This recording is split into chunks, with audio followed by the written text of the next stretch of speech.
Hi, everybody. Welcome. We have some folks here in person, obviously. We have some folks on Zoom. It's so nice to see you in this cloudy, snowy weather. So thanks so much for coming out to the Neighborhood Health Series. Before I get started, I just want to give a special thanks to Clark County Credit Union and Craig Fraley, who's been part of this program for almost 10 years now. Without him, we would not be able to do what we're doing here tonight. So with that, I'm going to turn it over to him real quick. Good evening, everybody. This is really quick. Most of you have probably heard me talk before. I'm the Director of Business Development for Clark County Credit Union. I've been with them 32 years.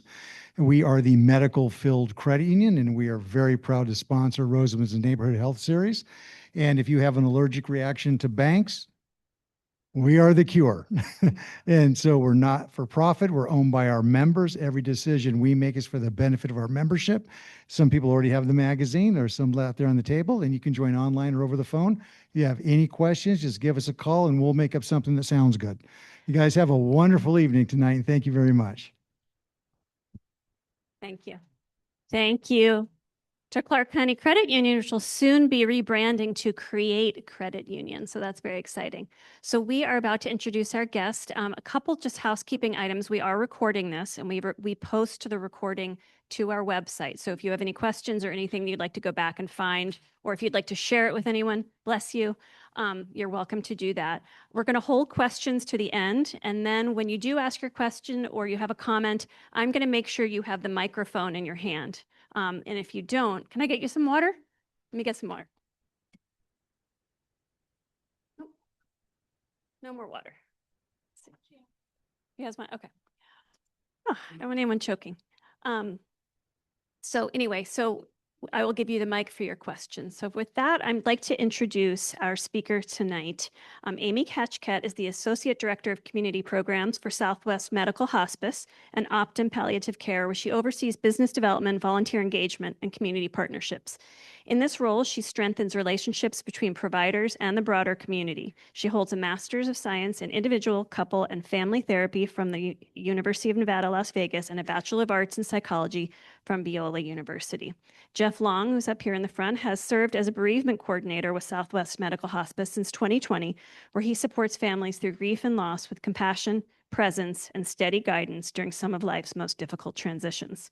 In addition to his role in hospice, Jeff has been a minister for 32 years. He also serves as chairman of the Nevada Funeral and Cemetery Services Board, where he contributes to oversight and standards that support ethical practices and dignity in end-of-life services across the state. Jeff has been a resident of Las Vegas since 2006 and considers Southern Nevada home. Outside of his professional roles, he enjoys spending time with his family, especially his new granddaughter, and he finds renewal in the outdoors through hiking and exploring the natural beauty of the region. Please join me in welcoming Amy Hachquet and Jeff Long.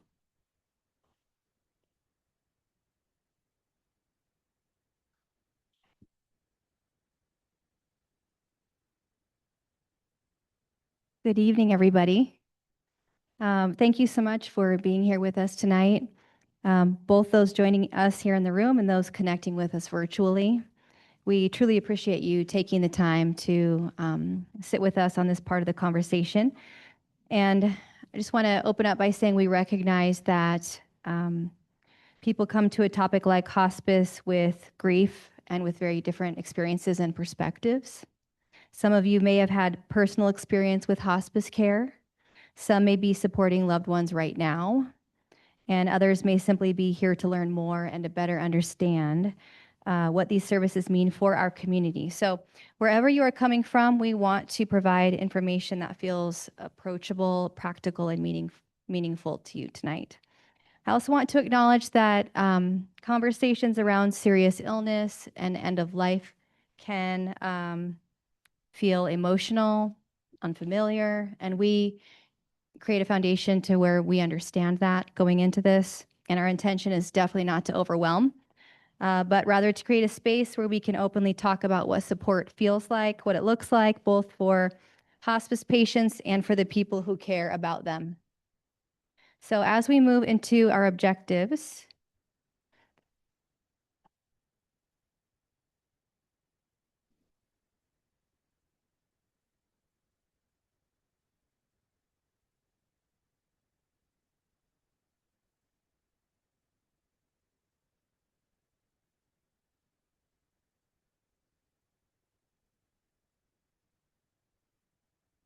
I'll start by providing a brief overview to help build a shared foundation and understanding of hospice care, what it is, who it serves, and how it supports quality of life for our patients and families.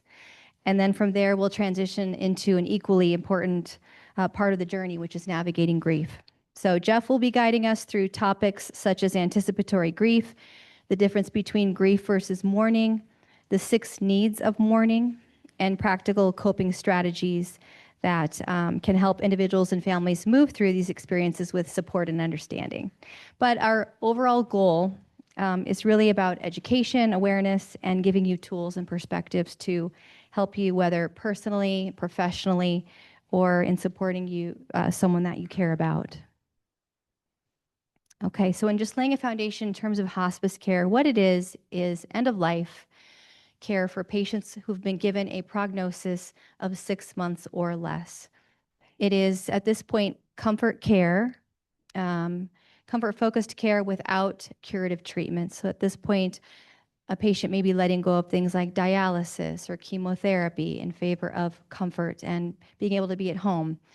And hospice is where home is. So whether that's the patient's own home with a caregiver or a group home setting or a long-term care facility, we go where that patient is. And hospice as a philosophy neither hastens nor prolongs life. It regards dying as a normal process. And the patient and the family are included in that plan of care. Emotional support, spiritual, physical support is given based on the patient's wishes and the family needs. And medications are covered under hospice care. Medical supplies are covered. Medical equipment is also provided. But most importantly, we want to keep a patient's priorities in mind, their family's priorities in mind. They're in the driver's seat in hospice care. We meet the patient where they are emotionally, handle safety and basic needs, making sure everyone's doing well, remain focused on quality of life, provide continuous education as circumstances change, allow for the patient and family to remain in control at all times for all of their medical decisions. And one of the common myths is that once you're on hospice care, you can't leave, and that couldn't be further from the truth. So patients can change their mind and revoke services at any time. And then lastly, sometimes we even find that patients start to feel a little bit better when they come on to hospice care. Okay, they're getting a lot of support in home, no longer experiencing the side effects of the treatments that they were on previously.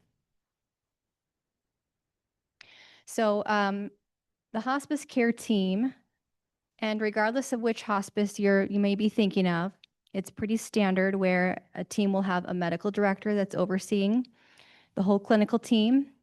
But at Optum, we also have a hospice provider, registered nurses, social workers, spiritual care counselors, our bereavement coordinator here in Jeff, a registered dietitian, CNAs, and volunteers.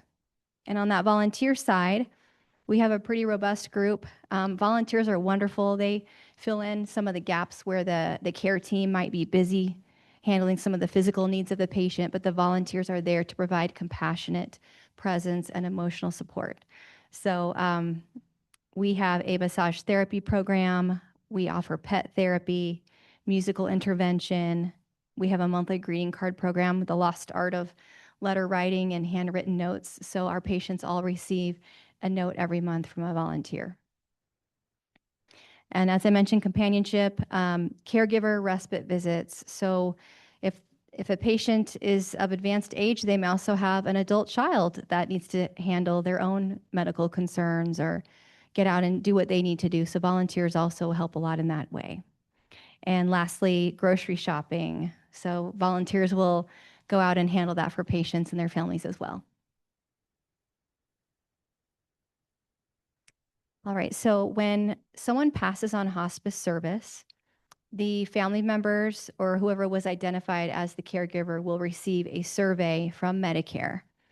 And they are rated on some of the things that are listed here. So communication with family, getting timely help, that we treated the patient with respect, that emotional and spiritual support were provided, that we offered help for pain and symptoms, training the family to care for the patient, and that ultimately they are willing to recommend this hospice.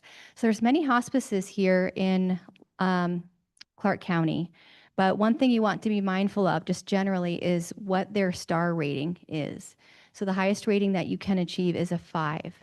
In the entire state of Nevada at this time, there are only 2 5-star hospices in the state, and we are one of them. So I just wanted you to be aware that quality care is really important and that we value that, and we're proud to have that designation. Okay. At this point, I'd like to introduce someone who is truly a valued member of our team, Jeff Long. And while you've heard his formal bio, I want to personally share that Jeff has been an integral part of our bereavement program and how we support families on the clinical side of care and beyond. And I've had the privilege of watching Jeff work with patients, families, and members of our community for many years now. And what always stands out is the way he brings both experience and genuine compassion into every circumstance. He has the gift for helping people feel seen and supported and understood during some of life's most meaningful transitions. So, Jeff, I'll turn it over to you. Thank you, Amy. I appreciate that. Let's give Amy a little hand clap. She did a great job. And I definitely want to echo her words as well to all of you. It's just an honor to be with you in this space tonight, but also those of us who are online as well. And I really appreciate the title of our topic tonight, the language of loss. Just want to dive in, just something that's not even on my notes, something that I just want to throw into the pool to let us just kind of think about. The language of loss has really changed, really, in the last 100 years. When think about for you as we walk through this night, those of you present in the auditorium here and those online, think about the first time you encountered loss, or when someone you love and care about was receiving a diagnosis that just challenged you as a human. The way we talk about that has evolved over time, and I'm really grateful for environments like this that we can just kind of unpack and fumble through some things to have some better vocabulary to help us navigate what we are challenged on the inside. The reason I chose this picture, just to kind of start off our topic tonight, several months ago, I met with a patient, and he had just met with his doctor, who had given him he had a diagnosis of stage 4 colon cancer, and it was so advanced. His doctor, by the way, the patient himself was a doctor for 55 plus years. The diagnosis was so advanced, his doctor said to him, "Sir, you may just want to grab your fishing pole and just try to enjoy whatever time you have left remaining in your life." And that was a gut punch. And if you ever received some of those news or been in environments where you've heard of stories like that, man, they just touch our nerves and our spirit. And I met with this gentleman and his partner for a couple of months just to unpack the overwhelming feelings, emotions that they had. For one of them was like, man, how does this happen all of a sudden in my life? And we walked through that for a couple of years until he died. And I still meet with his partner, who's in one of my grief support groups, just to continually unpacking the language of loss and taking that fishing pole. And ever since I heard that story, to me, that really kind of gives us a word picture of kind of what we're talking about tonight. When all of a sudden, our world gets turned upside down and we are instantly challenged. How am I going to respond to this for the rest of my days? And how can I support others who are walking through this environment as well? And then hospice enters the picture. And Amy did a really great job of just trying to give us an understanding of hospice. And I know we're going to have a few questions at the end, but I would love like maybe a show of hands inside the auditorium. And maybe if you're online, you can just maybe go to the chat, put your hand up as well. How many of you had some experiences already in your life backwards with hospice? Just curious. All right. Yeah. And so we'll probably get into some of those stories. I'd love for you to kind of share some of that in the end or questions. But those in end-of-life care play a pivotal role in supporting and guiding patients and families through this sacred time of life. Now, this particular quote I pulled up, who is from the founder of the modern hospice movement, Dami Cicely Saunders. She says, "You matter because you are you. You matter to the last moment of your life, and we will do all we can to help you out, to help you not only to die peacefully, but also to live until you die." That story of the fishing pole and the gentleman that I met with, he and his partner for a couple of months, those moments, those sacred conversations, there was a lot of exploring what this really means, because when we receive diagnoses and our world is upside down, it just naturally presents all kinds of questions that we need to be allowed to ask and to express. And sometimes we need to find just the safe people to do that with. I can't go to aisle 5 of Safeway and just start talking to some random person when I'm looking for my frozen fries. That doesn't quite cut it. I need to find tender people who are walking this journey with me. And so we're going to talk about just navigating grief during illness. Grief just doesn't manifest when someone we love or care about dies. And that's kind of like a misnomer. We kind of think, yeah, grief is out there when my grandpa is going to die, and then I'll experience something. But that's why, again, I like the language of loss that we've kind of chosen in this space. Grief also presents itself when we ourselves recognize that we are changing, have a diagnosis, and we start thinking about the rest of our time. Life is beginning to change. It's natural to process this.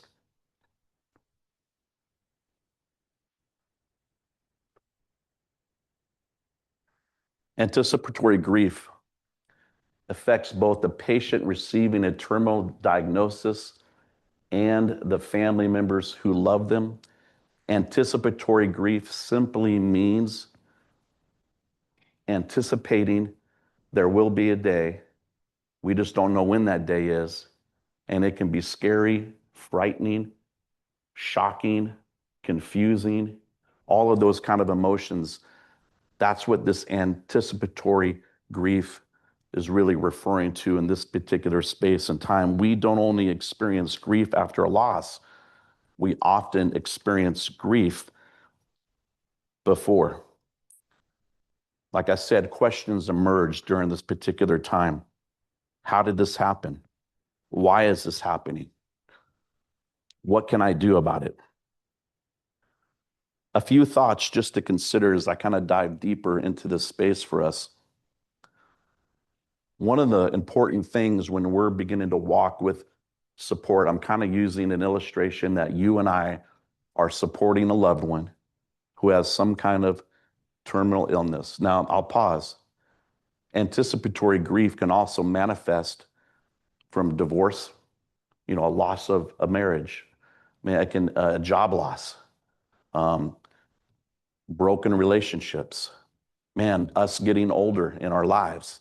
That just kind of changes over time. And we're like, good Lord, man, I still think like I'm like 15, but man, I move a little slower when I have to get up out of bed in the mornings and just make sure everything's locked into place before I take that step. It just is natural in our space. In this context, when you and I are supporting a loved one walking through their own terminal diagnosis, having dealing with any unfinished business, the sacred conversations that are very, very important. Creating that space with a loved one just to unpack maybe their fears, their worries, their thoughts that they might want to, I've been thinking about something internally for so long, but I need to get it off my chest. And having safe environments to kind of communicate that, to be able to talk about how would they want to be honored and remembered and celebrated whenever their day of passing. And often I'll talk to patients who will tell me, Jeff, when I die, I don't want anyone to make a fuss about me because I don't want to make them cry, as if the funeral or the celebration of life or the memorial is the only moment that's going to make someone cry. And I tenderly listen to them and honor what they're communicating to me, but I'm always, sir or ma'am, let me just explain something to you. They are already crying at any given moment in the future because they miss who you are. And the ritual of services that we have in our humanity and our human existence, however we want to put them together, is critically important for those of us left behind, because it begins to navigate the ability for us to begin our story of mourning our loved one the rest of our days. And I'm going to get into mourning in a minute versus grieving, because there's a big difference between grieving and mourning that I really kind of want to break down as simple as I can for me to understand it, and also for all of us to apply it daily in our lives. Deal with unfinished business, conversations that are sacred. Another thought to consider when we're supporting a loved one: stay in the present. It's easy to start worrying about those things that you and I have no control over when we're walking in this kind of space, projecting into the future. But one of the most supportive actions that we can do as friends, as loved ones, is do our very best to stay in the present, looking eye to eye. Conversations just helps kind of bring calm, comfort. It's scary to our loved one. It's scary to us. We've never been in this world before or in this situation. There's not like a book you can open up, go, hey, step 1, step 2, step 3. We kind of experience it like on the job, feeling this thing out, and being able to stay in the present is critically important. And sometimes we don't even need to use words. We can simply just hold a hand of our loved one and just have sacred silence. Often speaks more volumes than we can ever portray with words. And another thought to consider, not only dealing with unfinished business or staying in the present, but also we need to know the loss will be hard. In anticipatory grief, which I'm going to break down here in a moment, there's all kinds of emotions. But when the loss does occur, there's a whole nother wave of emotions waiting for me when I need to walk through that space. And sometimes we think we are prepared. I hear this all the time, especially a long-term illness. Man, Jeff, I was prepared for the loss, so I'm good.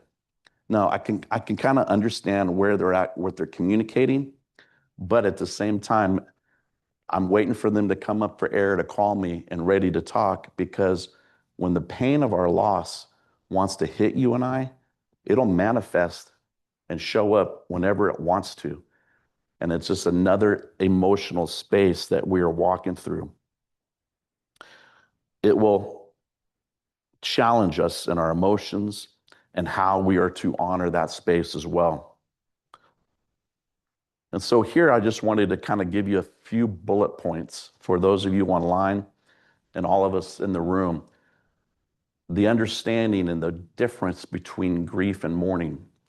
A lot of times people think they might mean the same thing, but they have a distinct difference in how we respond, again, to the language of loss. I'm grieving the loss of my dad. I'm mourning the loss of my dad. Grieving is all the stuff on the inside that you and I feel. Anger, shock, confusion, sadness.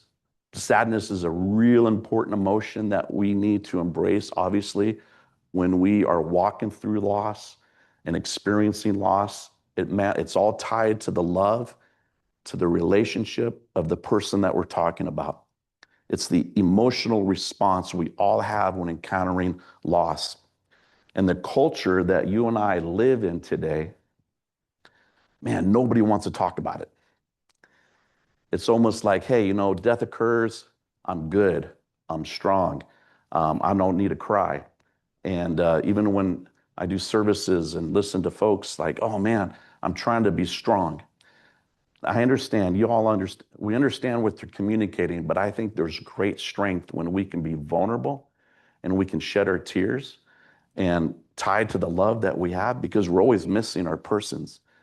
Like, there is no expiration date for our grief, but you and I walk through it day by day, moment by moment, memory by memory.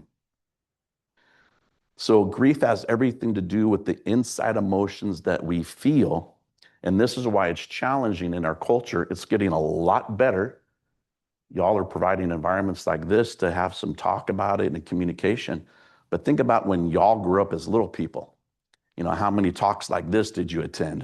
And, how did you experience grief and loss from your parents or your grandparents? Oh, yeah, Uncle Bill, man, he died, and we never talked about Uncle Bill ever again. Well, Uncle Bill needs to be talked about because I miss Uncle Bill. Uncle Bill is important to me. I have great memories of Uncle Bill. That's what I'm trying to communicate. Today, mourning is understanding, is about grief going public, or the ability to express our grief outside of what we feel. Every time we shed a tear, that's actually a physical aspect of mourning. It's coming out of my body, tied to something that happened on the inside. I'm thinking of a memory, a moment. I feel sad, and the tears come out. So the more you and I could talk about it, the more that we can make this thing very touchable and understandable to us, can help us navigate this very painful experience of loss. This is an important element in supporting anyone walking through loss, and also for us that are walking through that as well. We need to create a safe place to ask open-ended questions to help the griever honor their loved one and their spirit. Grief is inside, mourning is outside. Anytime we feel the pain of grief on the inside, that's an activator that's telling my spirit, man, I need to give attention to this and do something. Even if it's I call someone, or even I just have a private moment, or I allow the grief burst to manifest whenever. Anybody ever have a grief burst where you're just uncontrollable, the tears show up? Those are very vital to help us. So mourning, expressing our thoughts through anticipatory grief, is grief. If grief is the experience after loss, anticipatory grief is expecting a loss in the future. It's almost, if I could just use this terminology with y'all tonight, living in the in-between space. That in-between space that says, I had a diagnosis, like when I met with that patient who met with his doctor, October 13th was the day that he met with his doctor and he got that sad news. And then the rest of his time, which was just a couple of months later, that in-between space. If you've ever walked in that kind of navigating space, you know exactly what I'm talking about. That's what I want to present tonight. How do we understand this? The emotions that are very present during anticipatory grief. There are two thoughts to consider. There's a process of living through change when you and I are walking through anticipatory grief. Example, caring for a patient who's walking through dementia. You will notice changes before your eyes that your person is experiencing. As your person slowly changes, you recognize your relationship with them changes too. Grief emerges because characteristics you were attached to fade away and new characteristics of your loved one appear that can be frightening, that can be challenging, and you recognize this person is slowly fading away.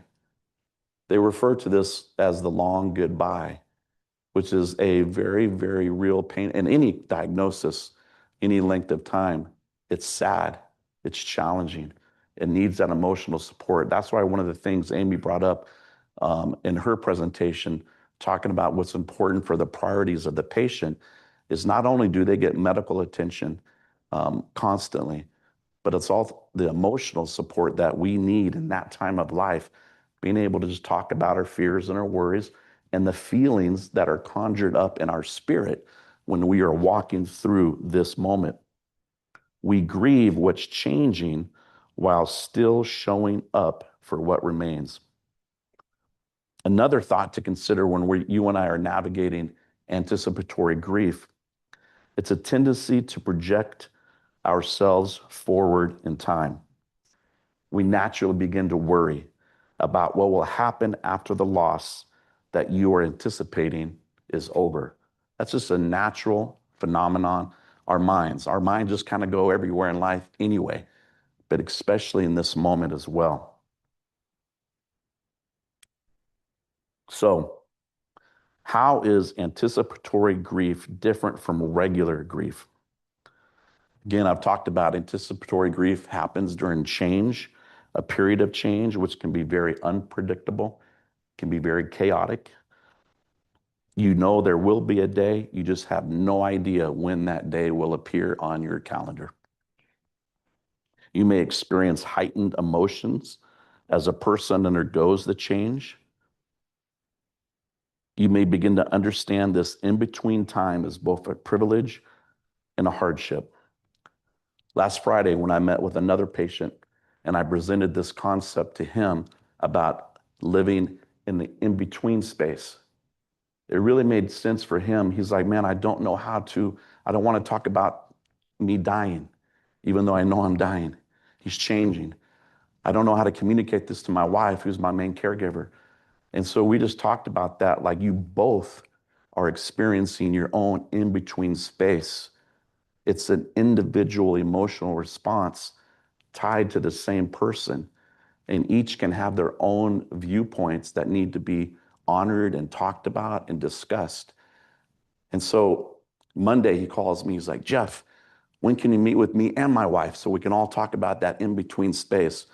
I thought, man, we landed somewhere to kind of bring some comfort to him, to give him some language to talk about what he's feeling and what he's experiencing in his own life.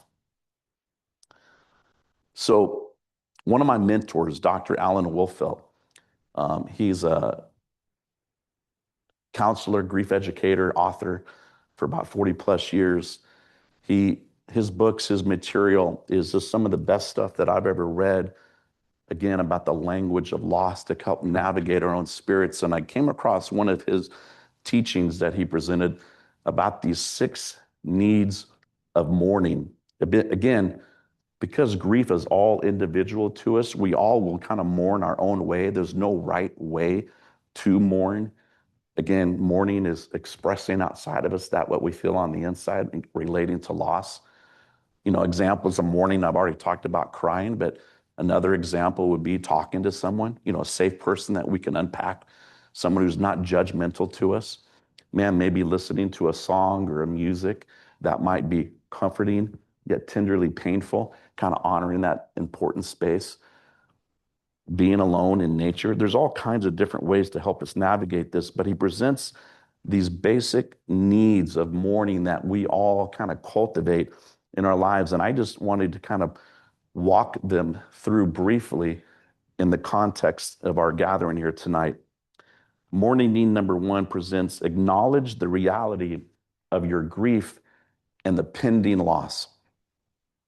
It's a hard concept to admit one is grieving and there is a significant loss in the future. Again, that gentleman that I met with on Friday, he did not want to say he was dying. That was a scary term for him to say out loud, but by the time we left, we could kind of tenderly embrace the phenomenon naturally that's happening to his body. Again, I've already communicated how our culture is very avoidant when it comes to the language of loss and how to be honest with it. But one of the most important steps of navigating through anticipatory grief is being able to acknowledge it and to be able to have some support through it. This is an essential step. The reality is first acknowledged by our head, but friends, it takes a long time for you and I to understand it in our heart. Think about your moment of loss in your time, and you can remember a day when your loved one passed. Intellectually, you knew that day happened, but emotionally, you're saying, wow, I really can't believe that happened.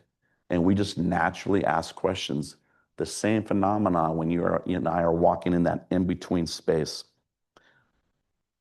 It's important in this time of our lives to have people in our lives where we can just unpack with, ask questions with, find the support, lean into the feelings that manifest rapidly in a situation that is beyond our control.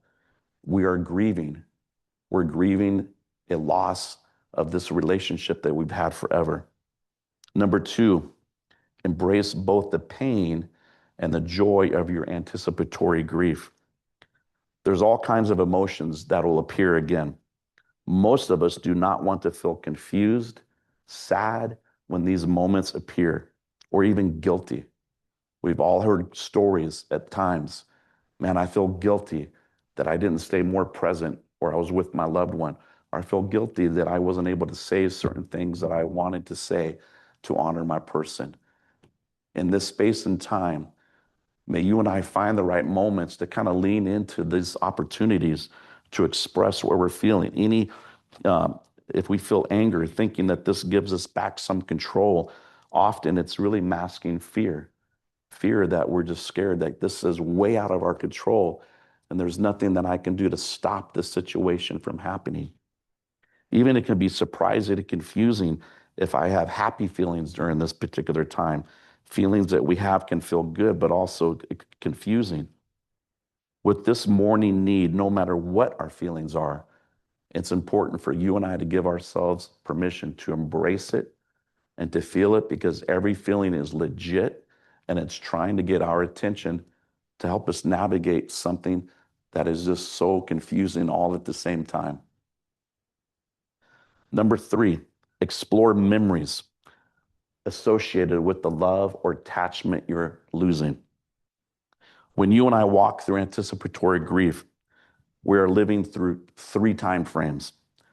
We're worried about the future, struggling in the present, and often thinking of the past. We think of all the beautiful days, the good moments, the fishing days with Dad, the things that were just so important. Like all those kind of memories start popping up. Often are memories that you haven't even thought about in so long, but they become so real, and being able to embrace them. The need for this mourning need reminds us of it's normal and necessary to reflect on the past of our relationships. And even when we are experiencing anticipatory grief, being able to have conversations with our loved ones, if they're conscious and cognitive, and be able to have dialogue and to be able to speak life into them. Man, Dad, I remember these moments were transformative. Thank you for, man, helping me in Little League. Like, I haven't thought about Little League in like 40 years, but all of a sudden becomes real in that moment to remember that particular day. It's necessary with this mourning need right here, number three, for you and I to go backwards, being able to recall past before you and I can go forward. You and I are wired this way. We recall and tell stories that have beginnings, middles, and ends.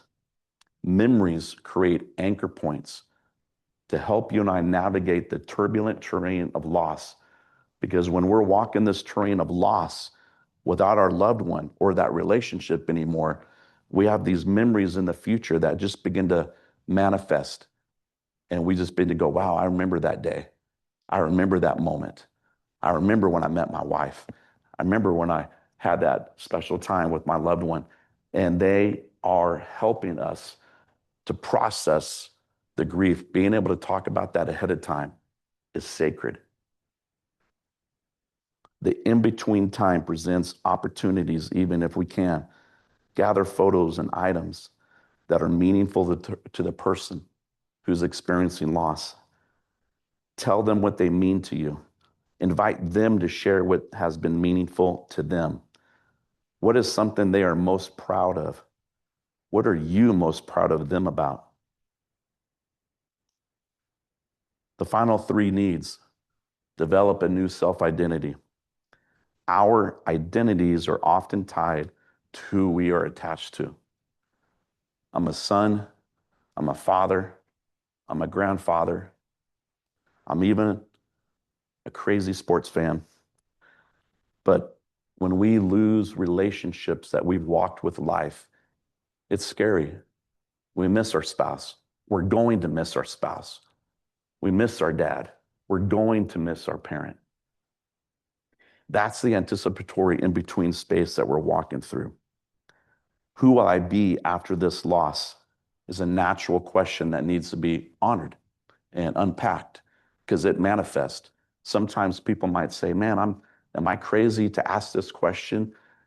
What kind of person am I going to be? How does this change me? How am I going to navigate the rest of my life without the physical presence of this relationship in my life? Our identity changes. This is a forward-looking into the future mourning need that we have for each of us. How will I take care of me? What would I like to do in my life? How can I navigate, and what are ways of honoring my person, my relationship as I live? Developing a new self-identity. Where there is two, now there is one. If we're talking about a couple, someone who's been married for any length of time, and suddenly instead of two, there's one, that's challenging. All loss is challenging, and each loss needs attention to individually honor the story of each one of those. So developing a new self-identity. Number 5, there's this natural need to search for meaning in our life. This mourning need is about discovering and finding a sense of meaning and purpose, both in the relationship that is ending and in our continued living. A question that you might ask yourselves in this moment: what has given my life the most meaning? In what ways was the love or relationship that is coming to an end part of that meaning? This search for meaning often also drives most of us into spirituality, the mysteries of life. If faith belief systems are valuable to any of us, or core values or philosophy of life, we begin to just be challenged by what this means to me, and how do I move forward with what I'm learning and believing. Sometimes we can kind of question faith belief systems, or they can greatly encourage us at the same time. During the search for meaning need, we begin to even think about our own mortality.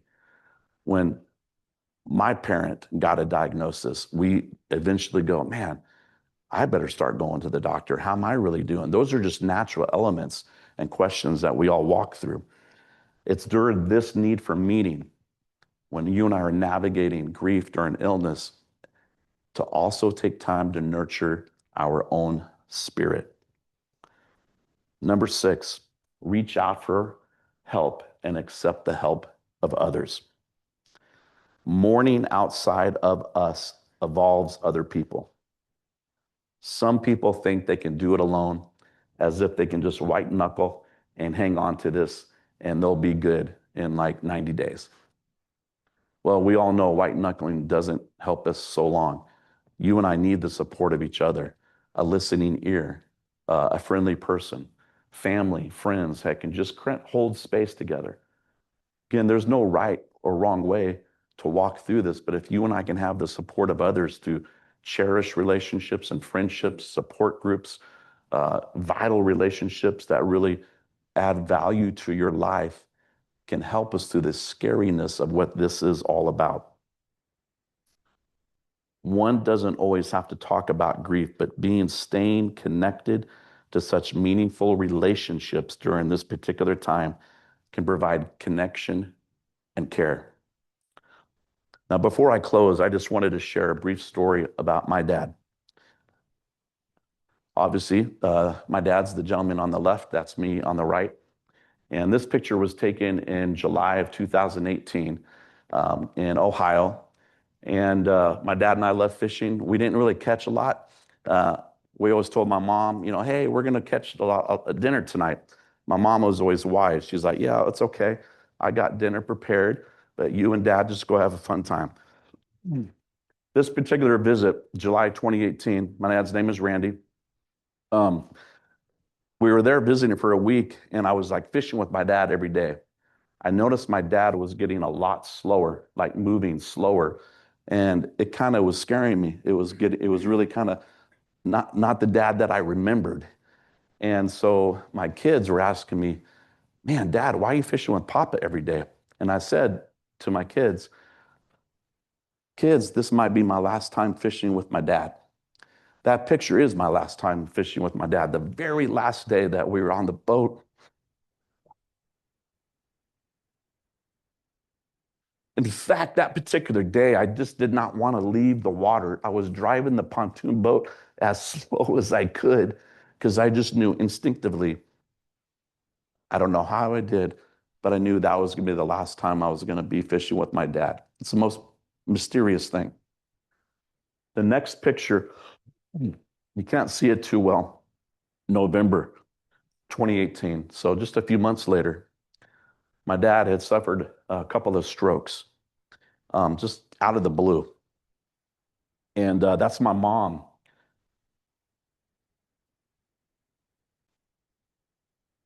Oh man, that's my mom leaning in, just talking to my dad. And my sister and I were all there. And, you know, from a fishing trip a few months earlier to all of a sudden being in a hospital room, you're like, wow, how can this happen so fast? Like, where did time go? And suddenly you're like, man, I wish we had more moments. And so that was a real scary time. And then the third picture, March 22nd, 2019. If you can see the flag draped over the gurney, that's a gentleman from the mortuary pushing my dad who died March 22nd. My mom following behind, and that's me taking a video. And I just wanted to share those three pictures because they just kind of talk about how my world changed so fast in a matter of several months from one summer to the next summer, not having. This stuff changes you. It challenges you to respond emotionally to the feelings that are all inside of us. You and I are going through life one day, and all of a sudden we're just flipped upside down, and we're scrambling for like a playbook to say, all right, what do I do? How do I handle this? And I'm grateful for hospice that took care of my dad. My dad was with hospice for 1 week, and then he died.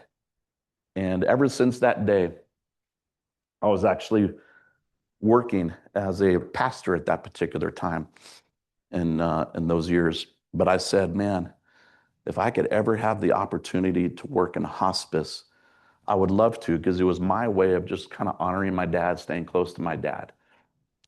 And then that all worked out.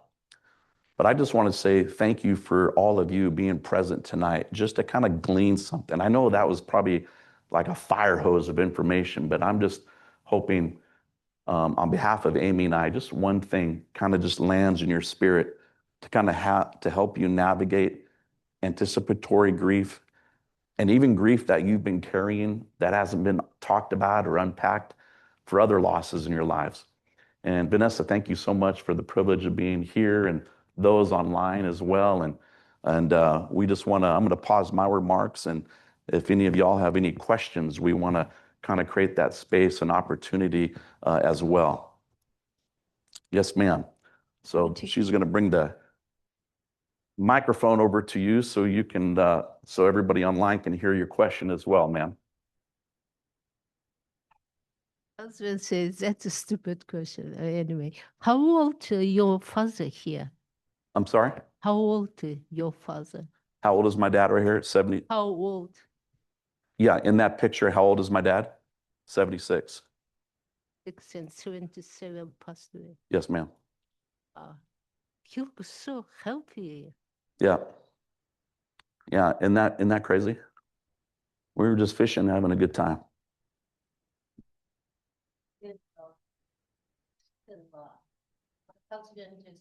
My husband's oldest sister passed away. She's the most beautiful person, and I think because you are religious people, we're thinking she's the most beautiful person. She learned it because she never ever said any unkind word. Never come out from her mouth. Never.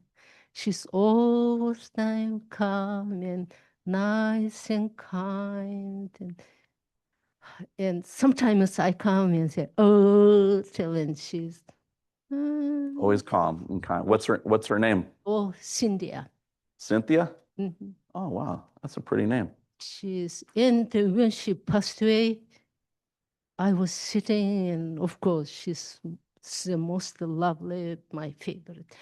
And I was sad, and suddenly make me so peace and happiness bring to me thought, ah, she never ever harm, never ever hurt, never ever come out unkind, not one single word from her mouth. She's the most beautiful place. And I feel so good. Oh, that's beautiful. Thank you for sharing that with us. It makes us want to be a little bit more like Cynthia. Yeah. Love that. Thank you so much for sharing. Yes, I ma'am. just want to say, Jeff, thank you so much for that wonderful presentation today. I just recently graduated at Roseman University with my master's in pharmaceutical sciences, and I share the same grief, if I could say that, if you mentioned grief being something that you continuously still, well, now it would be mourning, I would assume. Grief is something that you anticipate before that loss and that mourning, but I share the same loss as you do. Lost my father at a very young age. I was only starting college, and I was in my freshman year finishing off. This is a while ago. I decided to get my master's now. And within 6 months, he passed away, even before we could do hospice. That was offered, and we were going to go through with it. Unfortunately, with his state, he was in ICU for 2 months. And once I had to go back to school, he passed away. So I share the same loss, and that's what inspired me to get into healthcare. And that's why I have my master's now, so I can be a formulation scientist. And I'm able to do therapeutics to hopefully help others, perhaps in naturopathy, be able to alleviate or prevent disease in a natural way, as I'm more delved in functional medicine. But I really appreciate you sharing that. It brought a tear out of my eye because that loss I am still mourning. I'm always going to be sad that he's not physically here, but I'm always just gonna love him, and I'm gonna do my best I can to help others through the medical field for him. Wow. My humble condolences in the loss. You continue. What's Dad's name? George Bermudez. George. What is something that you would want us to know about your dad? That he was extremely proud to be Puerto Rican, and seeing that our culture is being shared all over, and that there's artists that are giving back to the economy in Puerto Rico, he would just be so happy and proud. And I know his spirit is still here and it lives through me. And I'm going to do my best to always live up to his image and just make him proud. Yeah. Yeah. And what is your name? My name's Jennifer. Jennifer. Well, congratulations on all your educational pursuits. And one of the examples of mourning is how we honor our loved ones the rest of our lives. And that her story is just transformative of what you continue to feel and experience. Like you're just walking in the essence of Dad with every test and study and patient and project and helping anyone in the future. I mean, that's a great testimony for the rest of life, Jennifer, in honor of Dad. Thanks for sharing that. No, thank you so much, Jeff.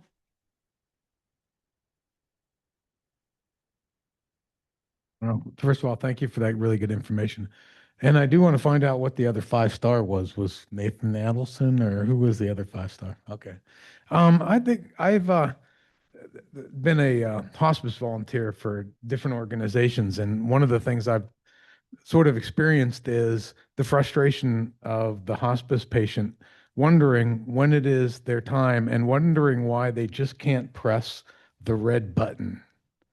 And that this is assisted suicide up in Portland or Oregon. My question to you is, do you think there's a possibility that there will be that option in, say, Nevada hospice Sure. that would allow the hospice patient to say, I've had enough and I just want to go tonight? Yeah. That's a fair question. We hear that a lot. I know it's all been talked about at the legislative level. So it's up in the Carson City people to kind of bring that to eventually have a bill. I know there's probably about 11 states, at least that I know of, that allow that at this particular juncture. But, that's a hard space, at this particular time. Do you remember the gentleman that I talked about with the fishing pole? He wanted that so bad. And so my team flags me on the emotional side because that's an emotional internal response. Man, I've just had it. Man, I just cannot process this anymore. And individually, we can understand that. And we can also wrestle with that concept religiously or personal beliefs or whatever. So if Nevada ever gets to that, I don't know.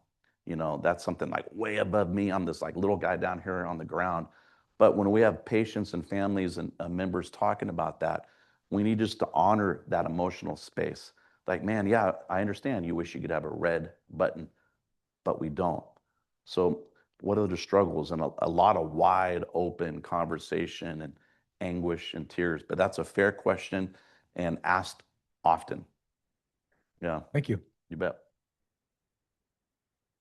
Other questions? I go down and check the Zoom real quick and see if anyone has questions online.